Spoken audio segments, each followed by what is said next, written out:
Universitas Ibnu Khaldun Bogor, Fakultas Ilmu Kesehatan mempersembahkan kualitas lingkungan yang sehat dan tidak tercemar. Satu di antaranya dapat dilihat dari kualitas air yang digunakan manusia sebagai pokok penunjang aktivitas dalam kehidupan sehari-hari.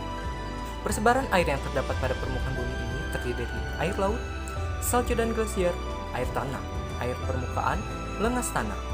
Dengan semakin meningkatnya kegiatan pembangunan di berbagai bidang dan adanya pertambahan penduduk dari tahun ke tahun, maka semakin meningkat pula pencemarannya. Maka daripada itu, dalam video ini kami akan membahas sampling dan pengukuran kualitas lingkungan air sesuai Standar Nasional Indonesia atau SNI. Berikut terdapat 4 jenis air sesuai peruntukannya menurut Peraturan Pemerintah Nomor 20 Tahun 1990 yang terbagi dari golongan A, B, C, serta D. Sedangkan parameter untuk analisis kualitas lingkungan air terdapat 3 parameter, yaitu parameter fisik, parameter kimia, dan parameter biologi. Jika kita ingin mengetahui bahwa kualitas air masih terjaga atau telah tercemar, kita dapat menerapkan kegiatan monitoring kualitas air, atau dengan biomonitoring pada organisme makhluk hidup sebagai indikatornya, seperti air yang tercemar mengandung cacing sitosoma. Sebelum melakukan pengambilan sampel air ke lokasi, kita harus mempersiapkan alat dan bahan. Untuk air tanah, terdapat sumur bor dan sumur gali, yaitu alat boiler dan botol stainless steel. Untuk air permukaan, terdapat gayung plastik bertangkap panjang dan botol biasa dengan pemberat. Lalu ada point sampler tipe vertikal dan tipe horizontal, serta alat gabungan kedalaman dan alat otomatis. Untuk alat pengukur parameter terdapat pH meter, termometer, water hardness meter, YD300, and box.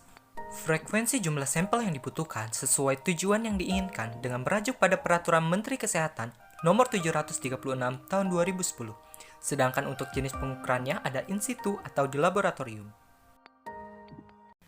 Contoh pengambilan sampel air pada sungai dengan botol stainless steel pada teknik secara langsung dan jenis pengambilan sampel in situ untuk parameter fisik seperti suhu menggunakan alat uji termometer dengan suhu ideal kurang lebih 3 derajat Celcius. Untuk warna dapat dilihat dengan mata secara langsung apakah jernih atau keruh. Untuk bau bisa menggunakan hidung apakah bau zat besi atau tidak. Pengukuran in situ untuk parameter kimia yaitu kadar keasaman atau nilai pH dan kesadahan. Sedangkan yang dilakukan di laboratorium yaitu pengecekan bahan organik, bahan berbahaya, serta beracun. Berikut ini adalah contoh untuk penilaian pH dan untuk penilaian kesadahan.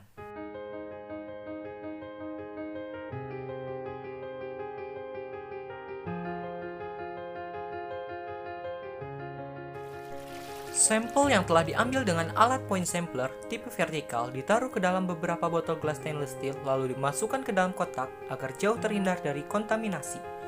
Lalu dikirim ke laboratorium untuk pengecekan parameter biologi.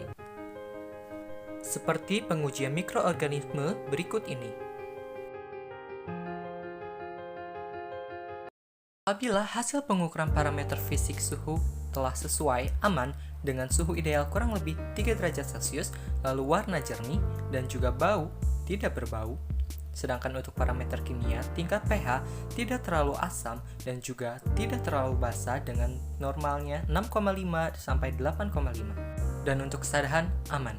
Untuk parameter biologi, mikroorganisme apakah kurang dari NAB atau melebihi NAB.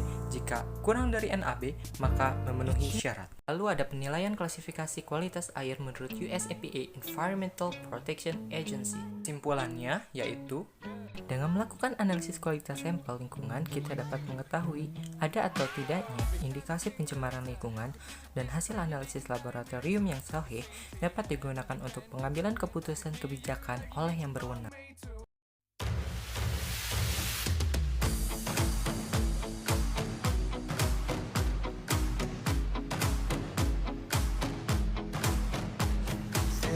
시작은 늘 설레게 하지 모든 걸 이겨낼 것처럼 시간을 뒤쫓는 시계바늘처럼 앞질러 가고 싶어